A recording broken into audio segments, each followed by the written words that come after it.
Яғни сенің аяғың болды, бірақ ол дамымай қалды ма? Туылып жатқан кезде бала баспен келеді ғой. Мен сол аяқпен келгенмін ғой. Ит тартқан кезде аяқ жұлып алған кіндікпен бірге. Еще аяғымды да оларға кәдімгідей бір мата орап қолына алып шығып берген ғой. Кіндік жоқ, ішек қарны ашылып тұрғанына не больницадан шығарып жіберген. Но врачтардың кесірінен деп берілмеген.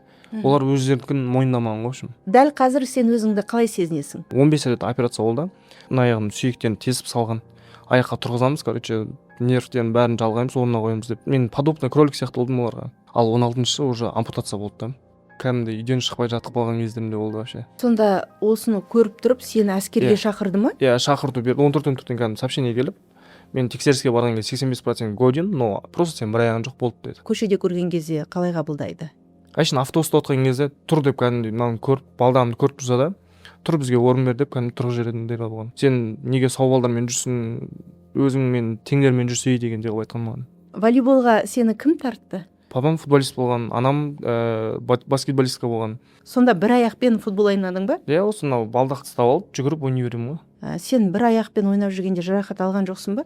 Именно осы екі саусағым всегда шығып кете береді. Сендердің топтарыңды мемлекет қаржыландыра ма? Мен бірақ әлі зарплат алмағам. Дәулет 23 жасқа келді. Қыздар көп жаза ма?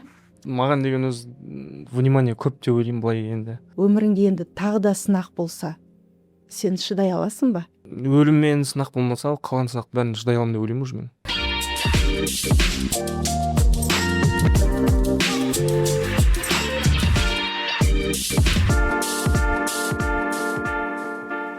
Қайырлы кеш, құрметтілерім. Бүгін бізде ерекше қонақ. Ол екінші топ мүгедегі болғаннан қарамастан өмірден мән тапқан жан. Спортпен айналысады, қазір гитара үйреніп жүр. Ештеңе қарамастан өмірге иә дейді. Біздің студиямыздың қонағы Дәулет Садықов. Қош келдің, Дәулет. Қош көрдік, саламатсыздар ма? Дәулет өте керемет волейбол ойнайды. Қазір видеосын көрсетемін. Біздің подкастымыз бұл жерде аяушылық емес, керісінше жігер мен рух туралы болады.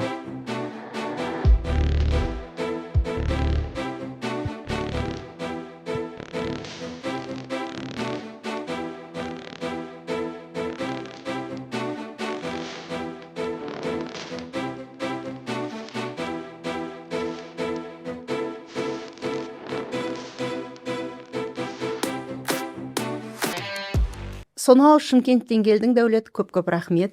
Шақырғандарыңызға сіздерге де рахмет. Дәулет, өзіңді таныстырып өтші. Дәулет кім? Мен Садықов Дәулет, Шымкент қаласынан боламын. Сол Шымкентте туып өскенмін. Осы волейболмен профессионально айналысамын. 2 жылдай болды. Мүгедектердің несінде ойнаймын ғой. Инвалидный волейболда. Дәулет, жалпы бұл қалай болды? Басынан бастап айтып берші.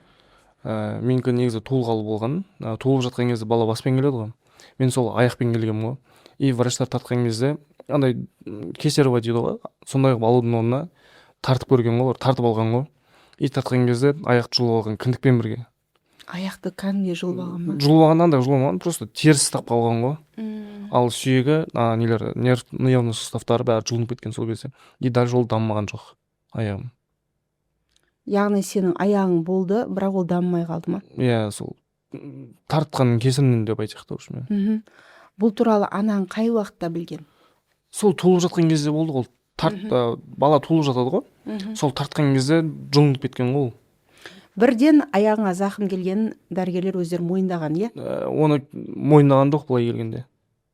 Мен диагнозымда қалай паранормальное явление ма, короче, сондай қылып берген. Қалай деген еді? Есімде емес уже не диагнозымда. Но врачтардың кесірінен деп берілмеген. Олар өздерінің мойындамаған ғой, в общем. Солай болған. Анаң бірден біледі аяғыңа зақым келгенін, иә? Мамам оны көтере алмай, почти 1,5-2 күндей комада жатқанын көргеннен кейін. Мен мысалы кіндік жоқ, ішек қарны ашылып тұрғанына тамақ ішкен бәрін көрінген ғой полный. Операцияның орны бар әлі. Одан кейін сол аяғымда бәрін көргеннен кейін мама өздері шок болған ғой. Мені сол туылған күні больницадан шығарып жіберген. Сені ма? Ары қарай ештеңе істемеген? Жоқ, 3 жылдай больницаға жатпағым одан кейін мен. Больницаға вообще келмеген. Андай не салады ғой? мындай иыққа салатын бар еді ғой. Иә, прививка. Иә, прививка сондай салмаған маған вообще. Сол 3 жасыма дейін салмаған, сол 3 жылдан кейін уже больницаға барғанмын. Ал ішегіңді қалай орнына қойды? Ол оны біз де білмейміз, Құдайдың өзінің несімен жабылған ғой. Теріс өсіп дамып, короче. Бірақ бір инфекциясы жабылған. Сол мен ішіме операция болған, кіндікті бәрін турлауға, шиқан дұрыс болмаған, барлығы ет жиырылған, короче, сондай болған. И соларда, короче, операция істейтін кезде бәрі таңғалған ғой, без инфекция кәдімгі өліп біткен ғой, жабылған. Содан кейін аяғың дамымады. Иә, аяғым дамыған жоқ. Оны турлаймыз деп 16 рет операция болды. Ну, 15 рет операция болды. Ал 16-шы уже ампутация болды да. Кесіп тастады. 16-шы, иә. Аяғыңды кескен кезде қай жаста едің? 15 жастан ба, сондай по-моему. 15 жаста. 2018-де болды, иә. Есіңді 15 жастан білесің, Иә. қандай күйде болдың? Ол кезде уже сөзбен айтып жеткізе алмаймын ғой. Мен мысалы анамның жылағанын көріп мен өзім тастауға тырыстым барынша. Оның жылағанын көріп мен өзім тастадым. И операциядан шыққаннан кейін кәдімгідей аяғым жанымда секіріп жүрген сияқты ғой. Сезіледі ондай нервтің нелері ше. Саусағымды қимылдата аламын, короче. Сондай сезімде болдым. Түсініксіз анау өзі. Әкеңіз қалай қабылдады? Әкем еркек болғаннан кейін өзінің несін көрсете алмады деп ойлаймын енді. Эмоцияларын шығара алмады, иә. Бірақ всегда поддержка беріп жанымда жүреді. Қазірдің өзінде сол әкем алып жүр ғой мені. Анаңыз қатты жүрегі ауырып, өзін жайсыз сезінген шығар. Иә. Өз сол операция болғанның өзінде 2 рет талып қалды ғой сол жанымда отырып. Ананы көргеннен кейін да. Өзім еще аяғымды да оларға кәдімгідей бір матаға орап қолын алып шығып берген ғой. Сондай ғой. Соған қарамастан анаңыз сіздің 4 бауырыңызды дүниеге алып келді, иә? Иә. Қаншаусыздар үйде? Үйде 5-еуміз ғой. Мен тұңғышмын. Сізден кейін? Менен кейін 3 қарындасым, 1 інім бар. Қарындастарыңыздың, ініңіздің денсаулығы бәрі жақсы, иә? Иә, олардың денсаулықтары бәрі жақсы. Құдайға шүкір. 15 жасында аяғыңды кесті. Сен әрине, енді мен ол сезімді қазірдің өзінде сезінген кезде жүрегім ауырып отыр. Сен қандай күйде болдың? Өмір сүрмеу, бір депрессияға түсу болды ма? Иә, ондай кездер болды. Кәдімгідей үйден шықпай жатып қалған кездерімде болды вообще. Достарым келеді, класстастарым, группаластарым келеді. Ну, группаластарым ол кейін болды ғой, по-любому. Но соның өзінде солар келіп шақырып тұрады. Но шықпай кәдімгі үйде жатып қалған кезім болды. И одан кейін бір айдан кейін сәл есім жинай бастадым өзімде. Мамам жүріп дегенде қалды. Өздері алып шығады, мына жаққа барайық деп. Оның өзінде желание болмайды. Үйде жата бергім келеді, тәшінші. Әкеңіз сізді көрген кезде қандай күйде болады? Аяушылық па, әлде дәл қазіргі уақытта волейбол ойнап жүрген баласын қарап мақтаныш сезімі бар ма? Мен өзі бала кезімнен сәл зытқарлау болғанша, андай өзім қалағанымды істеп, айтқанымды істеткізе сөйтіп жүретін болғанмын. Папам білмеймін, андай сол кішкентай кезде мен мақтанып жүретін. Бұл бала өзі қалағанын істейді, айтқанын істейді деп ше. Сол андай мақтанып жүреді деп ойлаймын всегда. Сен арнайы мектепке барған жоқсың, барлық баламен бірге мектепке бардың, иә? Иә, мен 7-ші классқа дейін орыс мектепте оқығам. 18 коррекционный школада орыс мектеп кәдімгі. И одан кейін уже операциялар көп болып кетті менде. 1 жыл больницада жаттым. Содан кейін домашняйға ауыстырдым мен 7-ші класстан кейін. 8-ші класс, 9-ші класс мен домашняйда оқыдым. Ал оған дейін жарыстарға барып сондай жүрдім ғой. Бірнеше рет операция жасады, бірақ сонда да аяғында аман алып қала алмады, иә? Иә, кәдімгідей 1 жыл больницада жаттым. Аппарат Елизарова деген бар. Мен өзім сол кезде 35 киломын, ал анау аппарат 15 кило ғой. Аяғым сүйектерін тесіп салған. Аяққа тұрғызамыз, короче, нервтерін бәрін жалғаймыз, орнына қоямыз деп. Но мен подобный кролик сияқты болдым оларға. Оны до конца істей алмады да ешқайсысын. Одан кейін мен жүрегім шыдамай талып қала бастадым да. Сол 1 жыл больницада жатқаннан кейін қалай болды өзі? Жүрегім шыдамады и талып қала бастадым ғой. Содан мынандай бір бұрайтыны бар өздерінің ключтімен. Сол бұрай беріп, каждый бұраған сайын талып қала бердім ғой. Ол күніне 1 рет бұрайды, 2 рет бұрайды. Сонда 2-3 рет айналдырып та. Содан кейін талып қала бастадым и уже істетпейміз деді. Болды, керек емес дедік. Содан кейін кесті, иә? Сол соңғы операция аяққа андай тұрғызамыз деген ойда 2016-2017-те болды. 2018-де уже кестіретін ровно шешім болды сол. Соңғы шешім болды да менде. Кескеннен кейін 2-3 жылдай өзіңді жинақтадың, әрең есіңді жидың. Сосын қандай шешімге келдің? Қандай таңдау жасадың? Шешімім мен осы оқуымды дұрыс бітіріп, ата-анама бір кішкене болсын қолғабыс болғым келді. Өзім ойым сол болды мен. Только былай артық нәрсе істеймін деген ой болған жоқ. Только ата-анама қолғабыс болсам, соншама мен үшін қиналып жүрді. Енді мен де бір көмектесетін уақытым келді деген ой болды да. И сосын оқуға уже программистке түсіп, программистті бітіріп шықтым ғой. Ол бітіріп шығам дегенше сол волейболмен айналысып кеттім ғой. Волейболға сені кім тартты? Мен өзім туған інім шақырды ғой. Біз ең басында әшейін дворда ойнайтын тұғымыз, өзімізде дворда. И одан кейін мені жарыстарға шақырып бастады сол інім. Найқа барайық, мынандай залдарда ойнайық дегенде. Сөйтіп сондайға барып жүрген кезде мені Шымкент командасына шақырды. Сборный Шымкентке.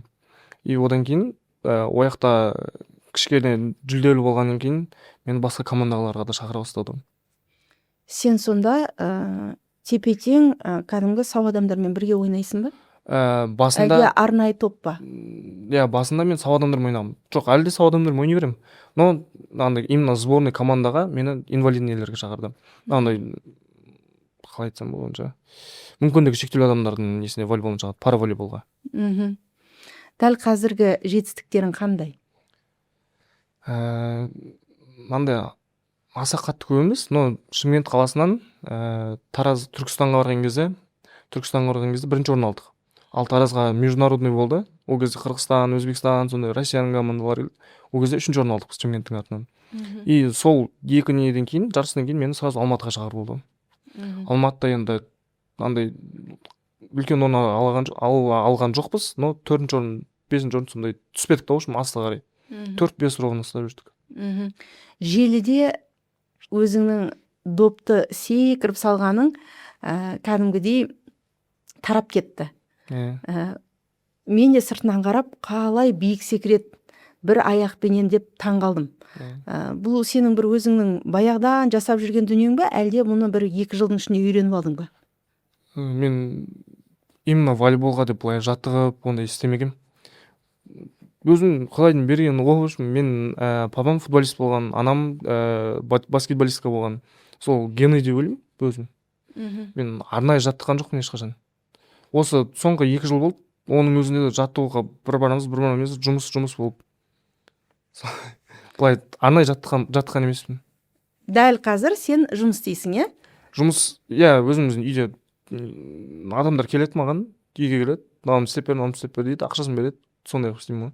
Не істейсің дәл қазір уақытта? Программистмін ғой, соткаларын жөндеп беремін, программасын орнатып беремін, компьютерлеріне, сондай жұмыстар ғой. Өзіңе ұнай ма? Әлде ыңғайлы болғаннан кейін соны таңдадың ба? Мен бұлай таңдасам да, басқасын таңдасам да, мен осы жұмысқа тірелем ғой, өйткені мен басқа жұмыстарға аламайды да. Сол үшін программист таңдадым. Өзіме тиімді шешім болды да сол.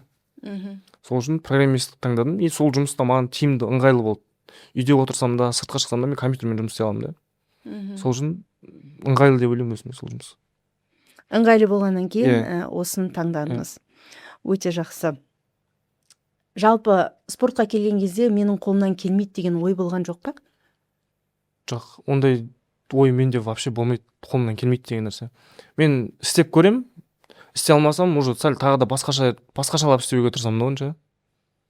Сол ондай ой болмаған ешқашан менде. Сау адамның өзі волейбол ойнаған кезде меніңше енді қорқақтайды ғой. Кейде жарақат алады. Сен бір аяқпен ойнап жүргенде жарақат алған жоқсың ба? Жоқ, вообще ондай болмаған. Но именно осы 2 саусағым всегда шығып кете береді. Оны уже өзім салып үйреніп қалғанмын, өзім салып аламын. 2 саусағым шығып кеткен жерлерін өзім кәдімгідей басып салып жүремін. Яғни допты лақтырған кезде, ұрған кезде, блок қойған кезде қатты тиеді ғой. Сол кезде саусақтарым шығып кетеді, ал бұл қалған травмалар болмаған. Велик айтайын деп қолым сынған бірақ. Жалпы өзің тынымсыз бала сияқтысың ғой, иә? Барлық жерде спортты жақсы көресің, жүгіріп жүресің. Волейболға дейін футбол ойнаған екенсің, е? Сонда бір аяқпен футбол ойнадың ба? Осы мынау балдақты ұстап алып, жүгіріп ойнай беремін ғой. Кімге еліктейсің? Футболдан ба или вообще? Спорт саласында. Ондай еліктейтін адам жоқ па негізінен? Енді бір үлгі тұтатын ұлдар жақсы көреді ғой, футболистерді, баскетболистерді. Ондайды вообще ойламағым ғой мен. Өзім істей алсам, өзім тырыссам болды деп жүре беремін. Ал былай, футбол көретін болсам, футболға келетін болсақ, қандай қылып, именно спортқа келетін болсақ, футболистерде маған Криштиану Роналду ұнайды өзіме. Сол бұрыннан өзі Реал Мадридті көремін, болды сонымен. Ол қазір кетіп қалды ғой Реал Мадрид. Қандай қасиет ұнайды? Оның ешқашан берілмейтіні және де барынша тырысып істейтіні ғой. Өзі андай, қалай айтсам болады, нәтижесін өзінің қолымен шығарады да, ол жа. Андай біреуден күтіп жүрмейді.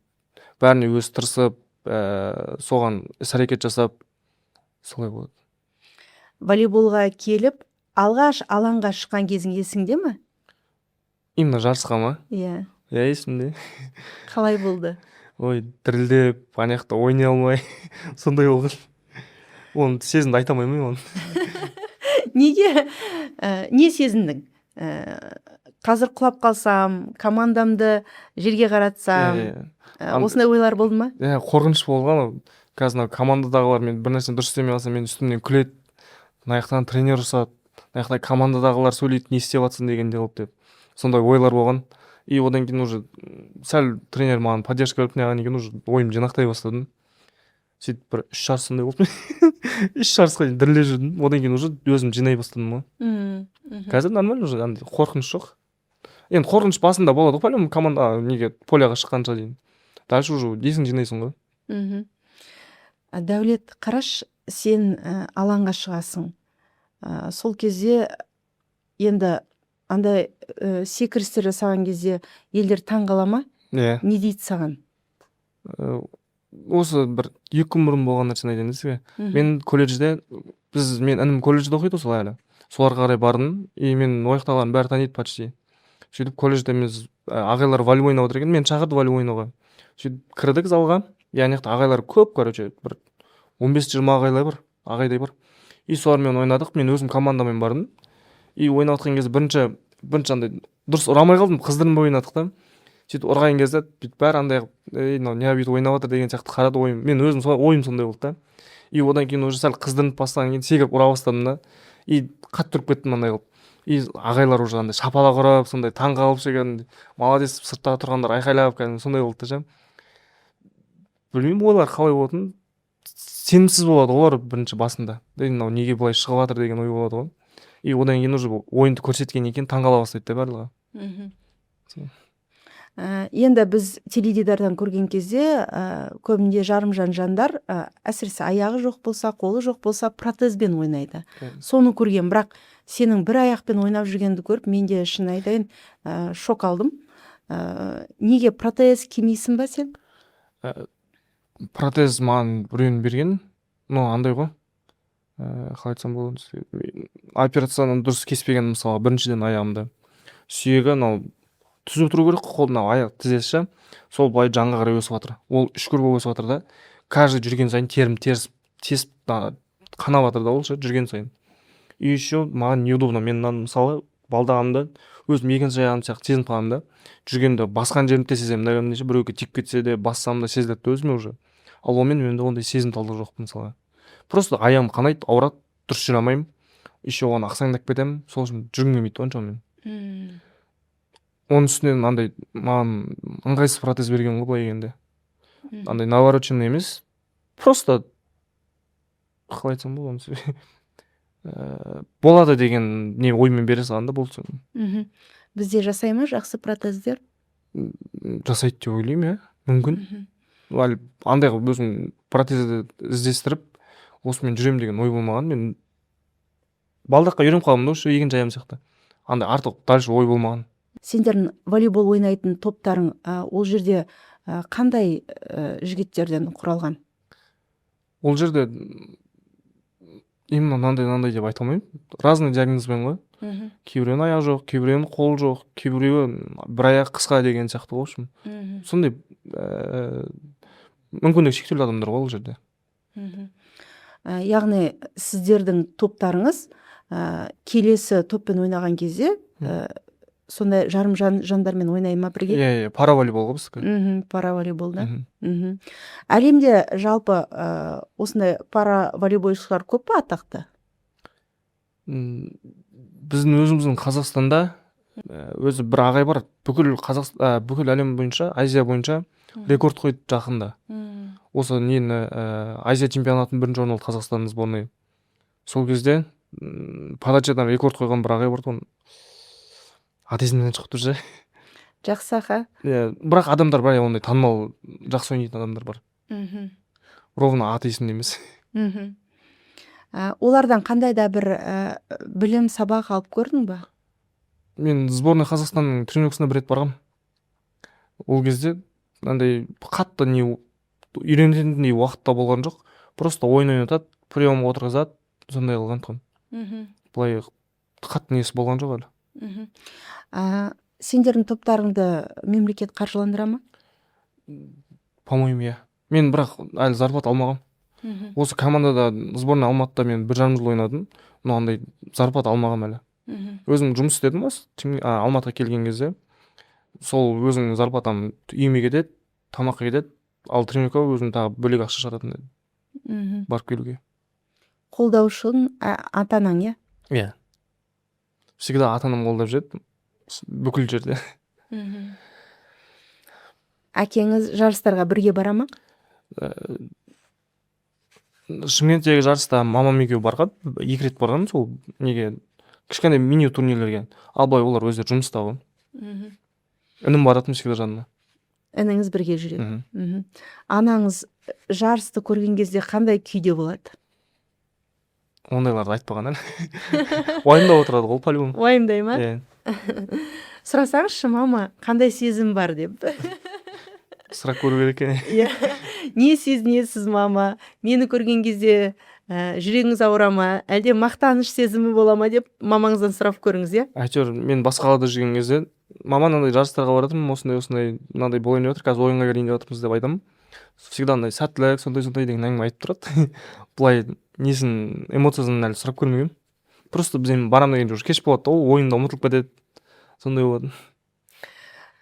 Дәулет қара, енді сені волейболда қалай адамдардың қабылдайтынын түсіндік, ал көшеде көрген кезде қалай қабылдайды? Қиыншылықтарға жолығасың ба? Иә, ондай көп болған. Өзі кішкентай кезімнен мен осындай болған ғой енді аяғым. Сол туылғалы бері осындай күйде болғандықтан сырттағы адамдардың, үлкендердің өзі кәдімгідей сөйлейтін тұғын маған. Неге жүрсің бұлай дегендей әңгімелер болатын. Әшін автобуста отырған кезде тұр деп кәдімгідей мынаны көріп, балдамды көріп тұрса да, тұр бізге орын бер деп кәдімгідей тұрғызып жіберетіндей болған. Соған үйреністім ғой. Барынша. Қоғамдық орындарда қиналған кезің болды ма? Иә, көп болады ондай кездер. Сол бағана мысалы айтқан сияқты автобустың өзінде, кәдімгі қоғамдық автобустың өзінде, көліктің өзінде орнына тұрғызып жіберетін тұғын. Неге ұялмай отырсың деген сияқты әңгіме айтады. И балдамды көреді. Кейбіреулері ғой енді ол. Түсінігі бар деп ойлаймын. Түсінігі бар адамдар деп ойлаймын енді оларды. Ой, кешір деп орынды обратно қайттан береді. Ал кейбіреулер отырып алады да орын бермейді. Ал көбінесе автобусқа мінген кезде мен өзім отырғым келмейді. Тұрып тұрамын кәдімгідей. Адамдар кейбіреулер орын береді, кейбіреулер орын бермейді. Әшін мысалға келтірдім, автобустың өзінде сондай болады. Ал былай сыртта мен бұрын балдармен жүрген кезде, өзім жолдас балдармен жүрген кезде кәдімгідей адамдар әңгіме айтатын болған тұғын. Өзіміздің Арбатта жүрген кезде айтқан, сен неге сау балдармен жүрсің, өзіңмен теңдермен жүрсей дегенде қылып айтқан маған. Көшедегі адамдар солай айтты ма? Иә. Жүрегіңе жақын қабылдап қалған жоқсың ба? Жоқ. Ол енді адамдардың өзінің түсінігіне байланысты ғой. Оларға ешнәрсе айта алмайсың ғой. Главное, өзім қабылдамасам болды. Үйрендім ғой онда. Адамдардың сөздерін қабылдамай, сәл басқа жақпен түсіну бойынша. Көңілің түскен кезде не істейсің? Білмеймін. Көңілім түскен кезде білмеймін. Көңілің түскен кез болмай ма? Болады ғой ондай уақыт. Қалай шығасың сол кезде? Өзіңді қалай көтересің? Қайттан қалай рухтанасың? Гитарам бар кезде гитара тартып сондай отыратындығым өзім үшін әшін. Қазір үйреніп жүрсің? Иә, үйреніп жүрмін. Ал енді көрейік онда. Бір енді ән айт демей ақ қояйық, ән айтпаймын дедің. Бір шертіп жіберші. Енді андай қатты сынамайсыздар деп ойлаймын, өзім үйреніп жүргендіктен. Ал көрейік.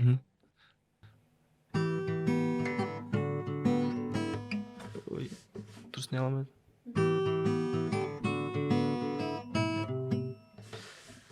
Ыңғайланып отырып айтшы.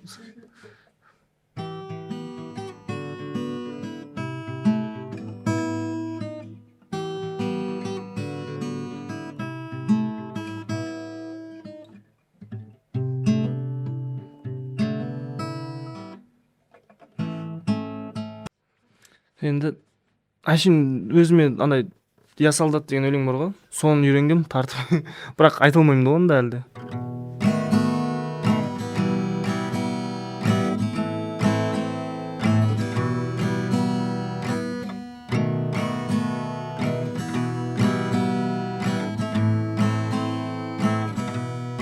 Білмеймін, енді осылай тарта бересің ғой. Бірақ сөздерін андай қылып айтып үйренбедім да.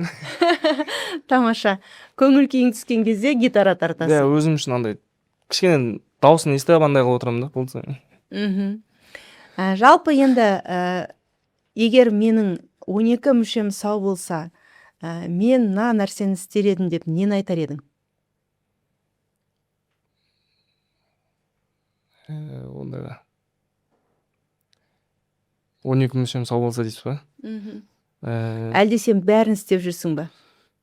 Бәрін істеп жүрмін деп ойлаймын негізі. Солай сияқты. Иә, андай артық ондай ойламағам, өйткені бәрін өзім істеп көргем да, бәрін жа. Істей алмасам да соған істеуге тырысқам да, хотя бы. Мысалы, сау адамдардың өзі спортпен айналыспайды. Иә. Ал сен өзіңе осы шектеулігіңе қарамастан дәл қазір уақытта енді әрбір пабликте жүрсің, сайттарда жүрсің, теледидарлар түсіріп жүр, иә? Жақында Ресейден келіпті, иә? Иә, Ресейдің каналы келіпті. Сен түсіріп кетті ма? Иә, бір Ресейдің интернет несіне шығарды, Тенгри Ньюс сияқты бар ғой, сондайға шығарды. И сосын сол канал келіп түсірді ғой. Сондай сұхбат алып просто. Осы сұхбатты пайдаланып ата-анаңа не айтар едің? Ата-анама көп рахмет айтамын, осылай мені ешкімге қаратпай, ешкімге жалындырмай, мысалы, артық ой салмай, бәрін істей аласың, сен бәрі қолыңнан келеді, сондай деп поддержка беріп, ешқашан жоқ демеген маған. Маған андай, сен мынаны істей алмайсың, сен істеме демеген вообще. Сен қолыңнан келе ма, көр, келмей жатса, сәл басқа жағынан бүйтіп обход жасап істеп көр. По-любому бір мәнісі болады деп айтқан. Только сол ата-анамдікі. Только поддержкамен өсірген. Сол ата-анама сол үшін рахмет айтамын көп. Анаңа не айтқың келеді? Анашым, сізге көп рахмет. Осылай мені өсіргеніңізге, тәрбиелегеніңізге. Түні күнгі 4 бөліп мен ауырып жатқан кезде мен звондаған кезде любой уақытта келіп, ауырған кезде всегда қасымда жүргеніңізге көп рахмет айтамын. Всегда поддержка бересіз маған, ешқашан жоқ демегенсіз. Бүгіннің өзінде сол азанмен тұрып, ұйқымнан тұрғызып, балам тұр, сен барасың деп. Сол сізге көп рахмет, сізді жақсы көремін. Тамаша. Анаға деген сағыныш, анаға деген рахмет. Мен түсінем, сен мамаң өте сондай қандай күйде болған, өйткені баламыздың сәл бір жер ауырса, біз енді жүгіріп безек қағып кетеміз ғой, анаңыз мықты екен сіздің. Ештеңеге қарамастан сені спортқа беріп, мысалы мен сау балам өзін спортқа берген кезде қорқып отырамын. Қорқақтап тұрады ғой. Әрдайым қорқақтап тұра ма? Абайлап жүр, сондай деген сияқты айтып жүреді всегда.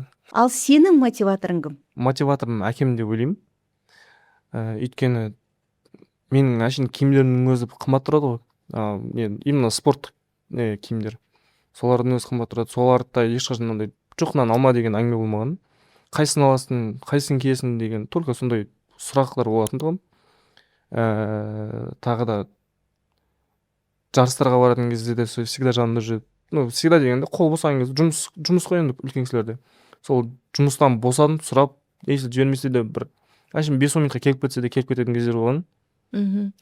Әкең өте мықты кісі екен.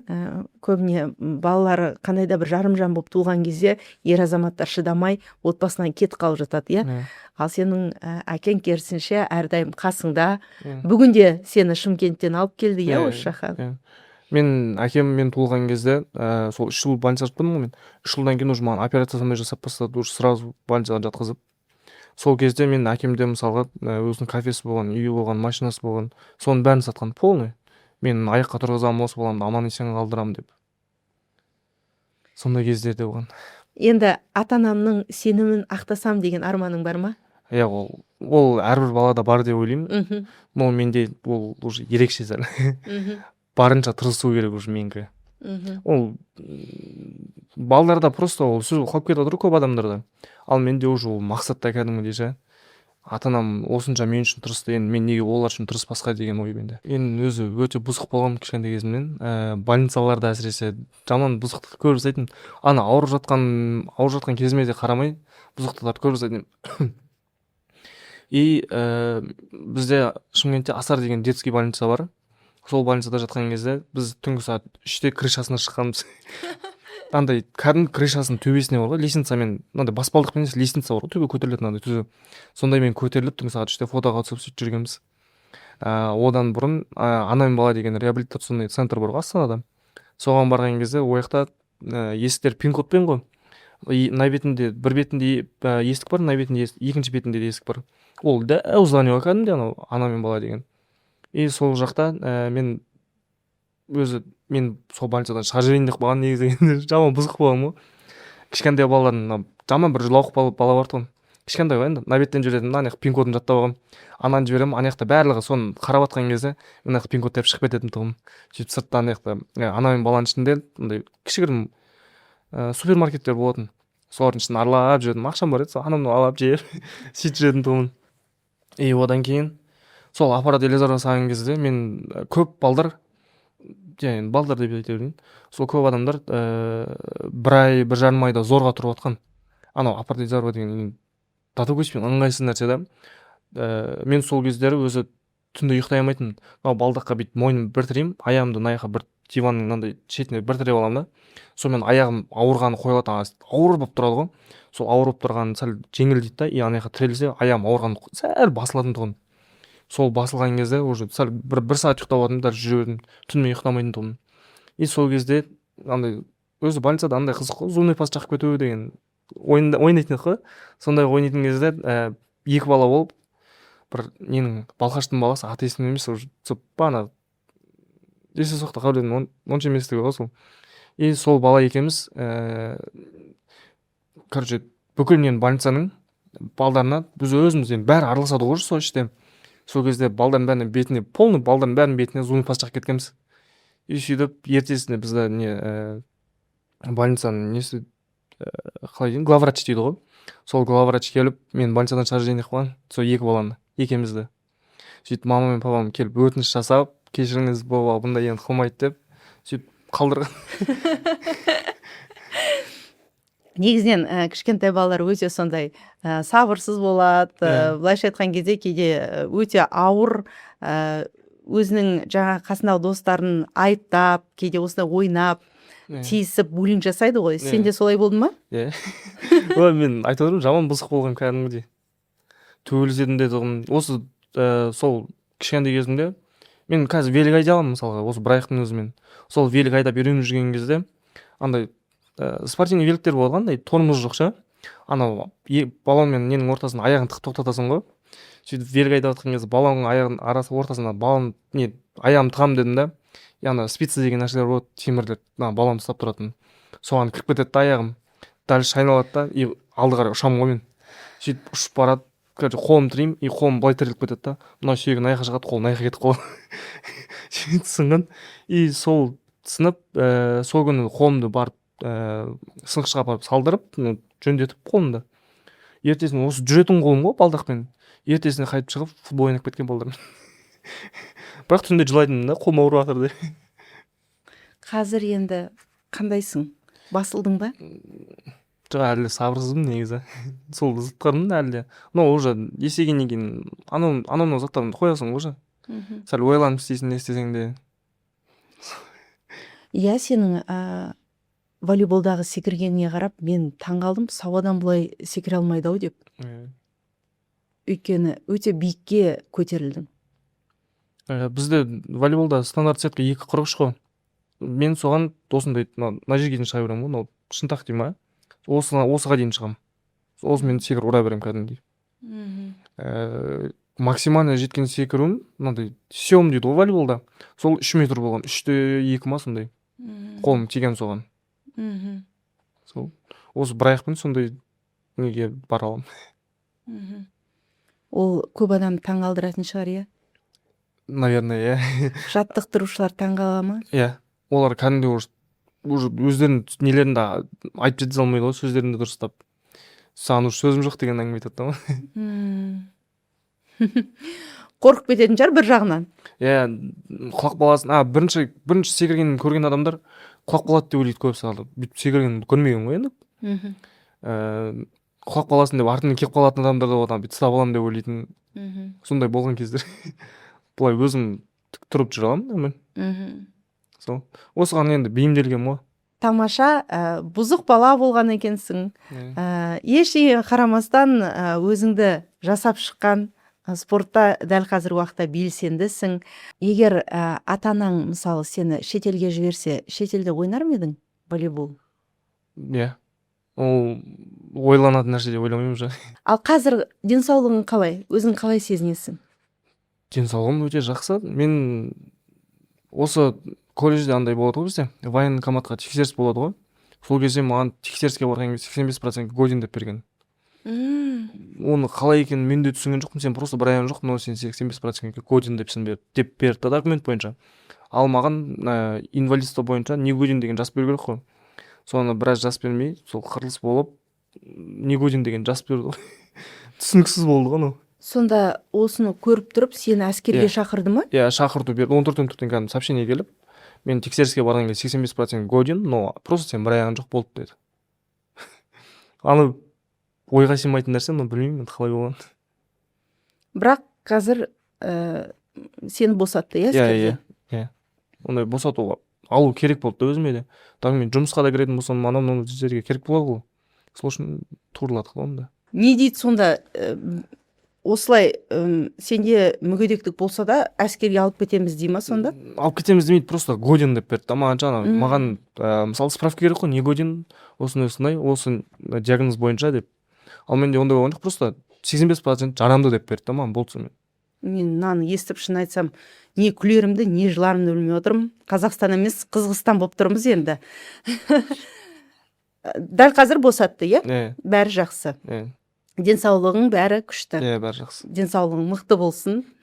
Алда енді Дәулет өзін қалай елестетеді?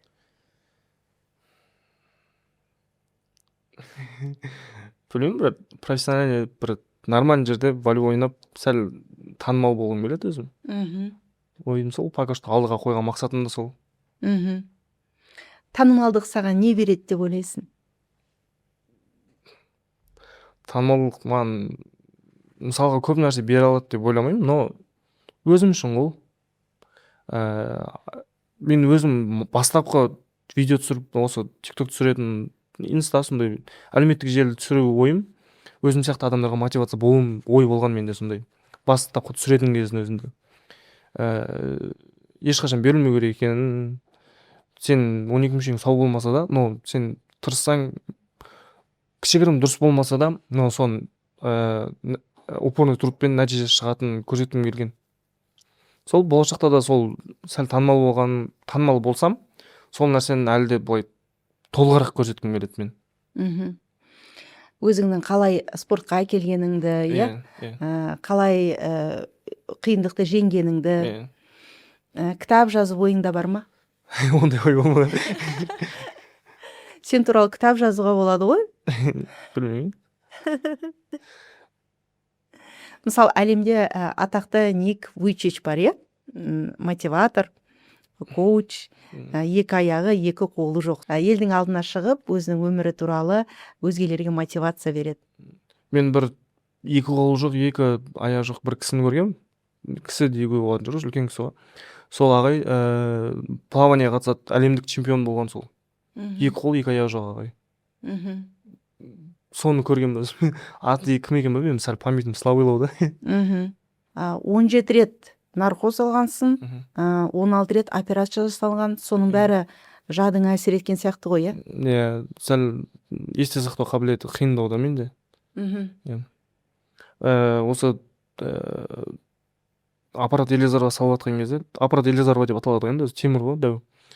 Соны салып жатқан кезде аяғымды дренмен тесіп жатқан өзім көзіммен көрген, мен оянып кеткенмін да операцияның үстінде оянып кеткенмін. И сол кезде мынау кәдімгідей аяғымды тесіп дренмен темірлер салып жатқанын көзіммен көргем. И ана жерде шыңғырайын десем шыңғырамаймын, тамағымда андай бір демалатын бір нәрселер тұрады, сондайлар тұрды. Ана жақта қолдарым байлаулы, мынау екі қолым мен мынау аяғым байлаулы тұрған, мынау әшейін тұрған, соны операция істеп жатқанын көргем өзім көзіммен. 16-17 рет сондай кезеңнен өттің. Дәл қазіргі уақытта сенде, енді білмеймін бұдан артқандай сынақ болады деп ойлаймын. Өзім де бұл сұрақты негізен енді қоймасам да болатын еді, бірақ қойғым келіп отыр. Өміріңде енді тағы да сынақ болса, сен шыдай аласың ба? Иә, уже бір өліммен сынақ болмаса, қалған сынақ бәрін шыдай аламын деп ойлаймын уже мен. Қалған бәріне шыдап беруге дайынмын уже. Дәл қазіргі уақытта өмірде қандай да бір мән таппай жүрген, депрессияға түсіп жүргендерге айтарың бар ма? Главное, ешқашан берілмесін адамдар ше. Өзім ойым и айтарым да сол да.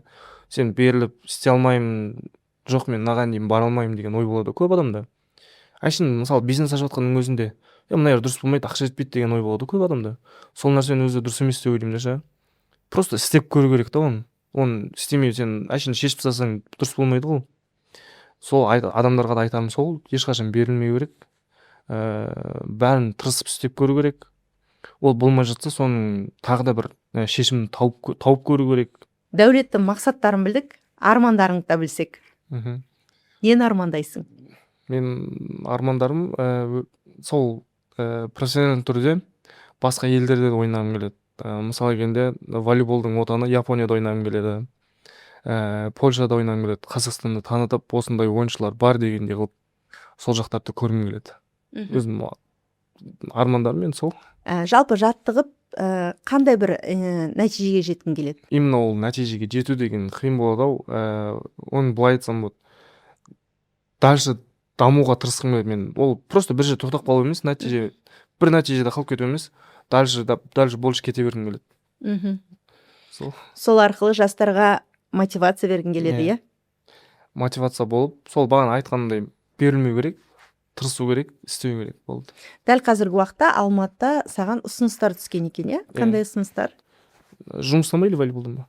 Жұмыстан да, волейболдан айтайық. Жұмыстан осы Алматы облысының прокурорының орынбасары, заместителі, маған осы жақтан жұмыс ұсынып жатыр. Типа советник ретінде да. Осындай өзім өмірге деген құлшынысы жоқ адамдарға, соларға мотивация ретінде сөз айтамын. И тағы да сондай жұмыстарды істеймін да. Сол тағы сондай келді. И Шымкент қаласында тоже сондай келді. Шымкенттің акиматында жастар ресурсына советник ретінде тағы да. И Тараз қаласына волейболға, профессиональный командаға волейболға шақырды. Сол 3 ұсыныс болып тұр қазірге. Қай ұсынысты қабылдайсың? Әлі шешпедім. Ең өзіме удобный таңдаймын ғой. Қайсысы ыңғайлы? Осы Алматыдағы бағанағы Қуаныш ағам, сол өзіңе графикті ыңғайлық береміз, волейболда дальше ойнай берсең болады деді да. Наверное, сол деп отырмын. Алматыға көшіп келуің мүмкін ғой, иә? Иә, мүмкін. Если Алматыға көшіп келе алмасаң, сен просто сол жұмыстарға выездке шақырып тұрамыз деді өзіңді. Жолын бәрін өзіміз шығарамыз деді. Тамаша, Алматыға келуің мүмкін. Жастар ісі бойынша кеңесші боласың. Сен нені өзгертер едің ол жақта? Қандай кеңес бересің? Мысалға, біріншіден мен мүгедектігі бар адамдардың жүріп тұрысына бірінші жағдай жасаса екен деп кеңес берер едім. Әшейін мына пешеходтың өзін дейікші, соның өтудің өзі адамдар қиын болады. Кейбір жерде мост істелген ғой андай, сол жерде лифттер істелмейді. Мен ол лестницадан өзім былай шығып түсіп үйреніп қалдым да, ол маған уже нормальный нәрсе. Ал ол коляскамен мінетін адамдар бар. Әшейін ол мүгедектері бар адамдар мақұл ғой. Коляскамен ата-аналардың өзі мінамайды ғой. Соның өзіне жағдай жасалса екен деп ойлаймын өзім. Тағы көп ата-аналар өздерінің мүгедектігі бар балдарын тығып жасырып, сен үйтпей қой, былай істемей қой деген әңгімелер айтады ғой. Соларға да жағдай жасалса екен деймін. Мысалға әшейін кішігірім үйірмелер болса да өздерін көрсетіп ашылса екен деп ойлаймын да ше. Соған совет берер едім. Мысалға үйірмелер ашса да, әшейін бір баратын жерлерге де қалай айтайын, мероприятие сияқты сондай нәрселерде көп істеп беріп тұрса да, сондайларға совет беретін едім да өзімше. Кеңес берер едім, то есть. Өйткені олардың жанын түсіну үшін белгілі бір дәрежеде сен өзіңнің басыңнан өткеру керек дейсің ғой. Иә, оны түсіну үшін адам өзінің басында өту керек та. Ол мен түсінем или былай не қыламын деген әңгімелер ол әшейін қап кетеді ғой, былай сезініп көрмегендіктен жа. Ол айтады түсінем ғой дейді да, ол соны істеп көрмеген екен, уже түсінбейді да оны. Иә, түсінем деген әңгімемен қалып кетеді ол. Сол үшін мен өзім көргендіктен, көп жерде қиналғандықтан сондай кеңестер бере аламын да өзімше. Сонымен қатар мотивация да бергің келеді, жастарға. Мен мотивацияны балаларға емес, көбінесе мен ата-анаға беру керек деп ойлаймын. Именно сол мүмкіндік шектеулі бар ата-аналарға. Олар көбісі айтады ғой, сен балам былай қыл, көп жерге бармай қой дегенде ой салады ғой. Ондай ой салып керек емес, қайтаға сен істей аласың или былай бара аласың деп айту керек та. Или өздері сол сондай бір мотивация алатын жерге бару керек деп ойлаймын. Яғни арнайы орталықтар керек дейсің ғой, ата-аналарға. Иә. Ең бірінші көмек негізінен ата-анаға керек сияқты ғой, өйткені сынбау керек. Иә, баланың өзіне былай сырттан айтса, ол қатты тимейді ғой баланың өзіне. Сырттан ол по-любому андай ойға қатты алатындай емес та. Именно өзің ата-анаң айтқан екен уже сәл бала сына бастайды ғой. Ал ондай болу керек деп ойламаймын. Керек емес деп ойлаймын ол нәрсе. Керісінше ата-анасы баласына қолдау беру керек. Қолдау беру керек. Сенің ата-анаң өзіңе күшті қолдау берген. Ал сен мысалы өмірде кездестірдің ба сондай жарымжан балаларды ата-анасы қолдамаған? Иә. Мен бір школа сияқты жерге барғам бұрын. Ол оқымағым о жақтан, барғам да. Сол жаққа барған кезде мынандай көрген тұғым. Ата-аналар кәдімгідей машиналарға сразу салып алып кетіп, сол жақта қалдырып, или андай қалай айтсам болады, интернат сияқты жерлер болады ғой. Сондай жерге апарып тастайды, сен балам осы жақта жүре бер, типа сен осылармен саған ыңғайлы, осылармен дұрыс деген сияқты қылып, андай дені сау адамдармен демей қойын, 12 мүшесі сау адамдармен қоспай қояды көбінесе. Сондай нәрсе дұрыс емес деп ойлаймын. Өйткені баланың өзіне миына қалыптасып қалады да сол нәрсе жа. И дальше мен дальше бара алмаймын деген ой болады. Мен олай істей алмаймын деген ой болады да жа. Сол үшін ата-ана бірінші өзі қосып жібере беру керек та. Сен істей аласың, барып кел, жүріп кел деген әңгіме айту керек. Мысалы психологияда көбінде мына ішінде мұң бар адамдар күле береді дейді. Ал сен енді осындай жағдайға түскеннен кейін мүмкін сен де содан кейін спортты таңдадың ба? Жаңа өзің айттың ғой, мен тынымсызбын, көп жүремін, көп жүгіремін деген сияқты. Сондай ой туындаған жоқ па сенде? Жоқ, мен шынымен өзім осындай мынандай күліп, мынандай всегда көңілді жүріп, сондай ой үйреніп қаламын да. Былай ондай ой болмаған. Бұланы қалай айттыңыз? Сол ұялғаннан күледі деген сияқты не алдыңыз ғой. Жоқ, ондай менде ой болмаған.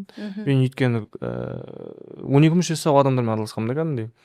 Өзім сияқты достарым да бар, но андай көбінесе мен 12 мүшесі сау, дені сау адамдармен араласып жүргем. И оған қатты мән бермегем вообще. Жарайсың. Яғни өзіңді еш жағынан қатарынан кем деп санамайсың. Жоқ, ешқашан санамағым. Ата-анаңа рахмет, саған осындай білім беріп, саған осындай қолдау көрсеткен. Бұл бірінші кезекте ата-ананың еңбегі деп ойлаймын. Енді махаббат мәселесіне келсек, Дәулет 23 жасқа келді. Жалпы өзің ұнататын қызың бар ма? қазірге қызым жоқ. Сол. Махаббатқа көзқарасың қалай? Махаббатқа көзқарасым жақсы.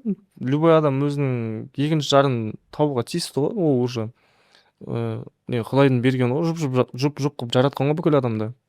Сол мен әлі жұбын кездестірмедім деп ойлаймын. Сол. Сенің екінші жартың қандай болу керек?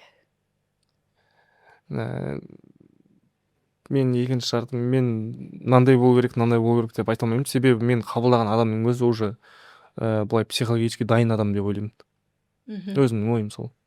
Осы қалпында қабылдаған адамның өзі уже есейген дайын адам деп ойлаймын да. Жақсы, сені ол қыз қабылдады делік. Ал оның отбасы, туған туысы қабылдамай қойса не істейсің? Ондай жағынан қорықпаймын енді. Қыздың өзі қабылдаса болды емес, главный келгенде. Ата-анасы да оған қарсы шығады деп ойламаймын дальше. Сол олай аяушылық көрсетіп, или тағы да сондай артық оймен керек емес деп ойлаймын. Сен өзіңді аяғандарды жақтырмайсың, иә? Өзі Соны байқадым. Менде сондай ой болады. Мен аяп или тағы да сондай көмектесейін деген сияқты әңгімелер маған көп ұнамайды да. Сол аяған нәрсе мен ұнамайды онша. Мен потому что бәрін өзім тырысып істегім келеді. Ол менде ғана емес, көп мүгедек адамдарда сондай ой бар деп ойлаймын. Мысалы, әшейін құлап қалғанның өзінде тұрғызатын адамдар болады ғой. Ол дұрыс, былай адамгершілік жағынан. Ал былай мен сияқты адамдардың ойына келсек, ол уже андай аяушылықпен ойбой деп тұрғызғанның өзі андай ыңғайсыз етеді да. Сол үшін бәрін өзі істеген дұрыс деп ойлаймын. Аяушылық қатты керек емес деп ойлаймын да. Оған бәрінің ерік жігері жете ма? Бәрінің ерік жігері жетеді деп ойламаймын. Ол қиын ғой, по-любому. Олай өмір сүрудің өзі қиын ғой. Адамдардың сырт көз қабылдауының өзі сәл ауыр тиеді ғой. Бұлай саған бүйтіп сырттан бүйтіп қарағанның өзі сәл ыңғайсыз тиеді ғой. Әшейін шашың дұрыс емес тұрғанның өзінде қараған кезде бүйтіп турлап қарап кетесің ғой сен. Ал бізде мынандай көрініп тұрғаннан кейін вообще өзің тығып бастайсың да. Мен өзім оны емес, енді көп өзім бұрын болғанда мен ондай жағдай. Сол үшін аяу керек емес деп ойлаймын. Қалай шықтың одан? Просто соны қабылдап үйрендім болды мен. Андай негатив жағынан емес, просто оқыты мынау әдемі екен ғой деген сияқты қарайды деп ойлаймын, болды сонымен. Яғни сөзді ауыстырып алдың, иә? Иә. Негатив жағынан емес, өзіме жақсы тиетін жағынан қабылдадым да, болды. Қазір енді сен туралы сайттар, теледидарларда жиі айтылуда, инстаграмыңды жүргізіп бастадың, тиктокта жұлдызсың, иә? Қыздар көп жаза ма? Қыздар көп жазады. Не дейді? Маған деген өз внимание көп деп ойлаймын былай енді. Сол әшейін мысалы келсек, танысайық дегеннің өзі көп болады. Сыртта өтіп барады, кәдімгідей фотоға түскеннің өзі көп болған, иә, кәдімгідей біраз болады оның өзі де. Даже ер балдар да жазып жатады, әдемі екенсің деген сияқты.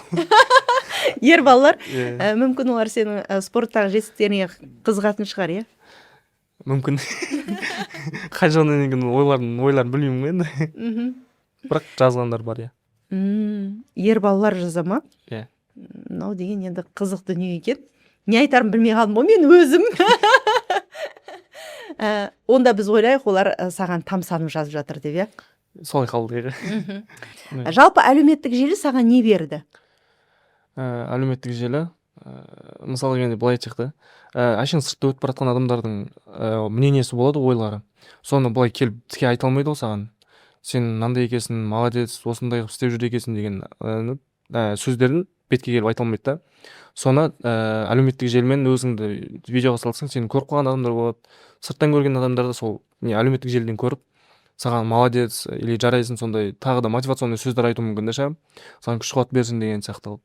Сол үшін әлеуметтік желіден қысылып или тағы да сондай видео түсірмей әшейін не алатын жататын адамдар болады.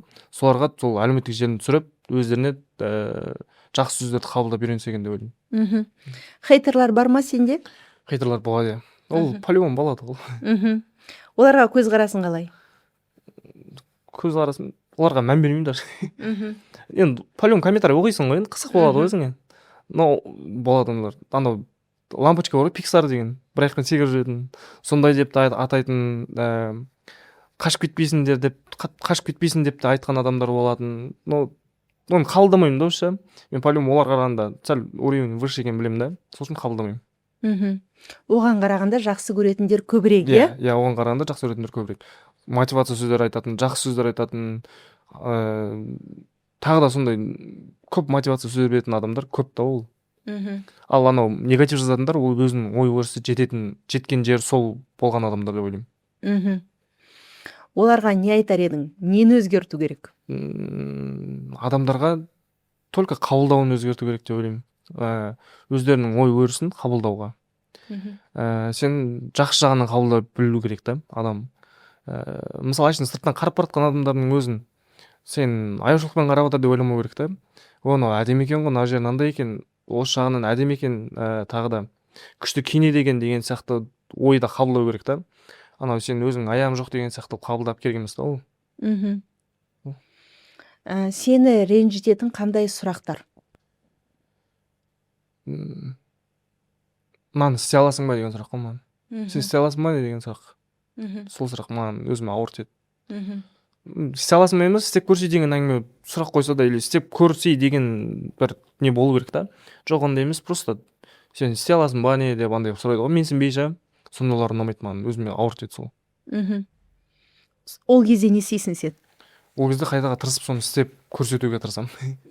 Көбісі істей аласың ба не деген өзі де ойланып қалады ғой. Мен де ондай жақта қайдағы соны істеп беремін да. Әдейі істейсің? Иә, ерегісіп істеймін. Сен психологпен жұмыс істегенсің ба? Жоқ. Мұның бәрі қайдан келді саған? Осыншама жігер, осыншама өзіңді ойыңды өзгерту, жаңа күшті айттың ғой сен. Мен қарап тұрса біреу сыртынан оны аяп тұр деп ойламаймын, әдемі екен деп қарап тұр деп ойлаймын деп. Мұның бәрі қайдан келді саған? Оқыдың ба, әлде ата-анаң берді ма? Ата-анамның көмегі деп ойлаймын маған. Ата-анам всегда андай қылып айтатын маған. Сен адамдардың сөздерін қабылдама, только жақсы жағынан қабылда. Артық сөйлеп жатса тыңдамай қала салайын деп ше. Сондай қылып айтатын. Сол ата-анамның несі деп ойлаймын, үлесі деп ойлаймын сол. Ата-анаңа мың алғыс. Өте керемет жандар екен. Әрбір ата-ана үлгі алса екен деп ойлаймын. Келесіде ойлаймын, мүмкіндік болған кезде ата-анаңмен бірге шақырып осы жерде сұхбат құрамыз деп. Тағы да айтарың бар ма, Дәулет? Мен тренеріме рахмет айтсам болады ма? Әрине, міндетті түрде. Осы Алматы командасының сборная Алматыға шығарған Нұрсұрет Ақылбаевич деген тренеріме көп рахмет айтамын. Сен осыны істей аласың, осынша сен жетістікке бара аласың деп айтқан ең бірінші тренерім, мен алға сүйреп жүрген тренерім де, осы волейболға шақырған тренерім де сол болған. Мен андай қылып, мен профессионально ойнамаймын или параволейбол ойнамаймын деп айтқан кезім болған. Сол кезде тренерім мен өзі шақырған, сен бара аласың деп бүткіл жерде өзі сүйреп жүрген мен. Сол үшін Нұрсұрет Ақылбаевич тренеріме көп рахмет айтамын. Тамаша. Жаттықтырушылар негізінен мына балаларға көбінде ұрсады ғой. Ал сендерге қалай қарайды? Бізге де сол ұрсады, Ұрсама? ұрсап, андай қатты сөйлеп қойған кездерде болады. Ол енді өзің үшін ғой, қабылдауың керексің да ол нәрсені. Өйткені сен жаман болсын емес, жақсы болсын, тағы да алдыға ұмтылсын деп айтады да ондай әңгімелерді. Спортта аяушылық жоқ дейсің ғой. Иә. Аяушылық деген вообще жоқ. Сен мысалы тренерің болмаса, соперник адамдардың өзі сен кемсітіп сөйлеп тастауы мүмкін да ше. Сол үшін бәрін қабылдап білу керек оны. Тамаша, рахмет. Сонау Шымкенттен келіп, уақытыңды бізге арнап, бүгін қаншама менің оқырманыма мотивация бердің. Алла разы болсын. Сіздерге де рахмет. Алла разы болсын сіздерге. Рахмет сіздерге. Ал құрметтілерім, бізде бүгін керемет әңгіме болды. Ештеңеге қарамастан өмірге сонда ашық, жарқын күліп қарап, мүгедекпін демей, жарым жанмын демей, спортпен айналысып, жетістікке жетіп, өзінің ойын өзгерте білген Дәулет Садықов. Дәулетке мың алғыс, ата-анасына да рахмет айтамыз. Бәрімізде осындай ерік жігер бола берсін. Еш уақытта ештеңеден қорықпаңыздар. Рахмет, сау саламатта кездесейік.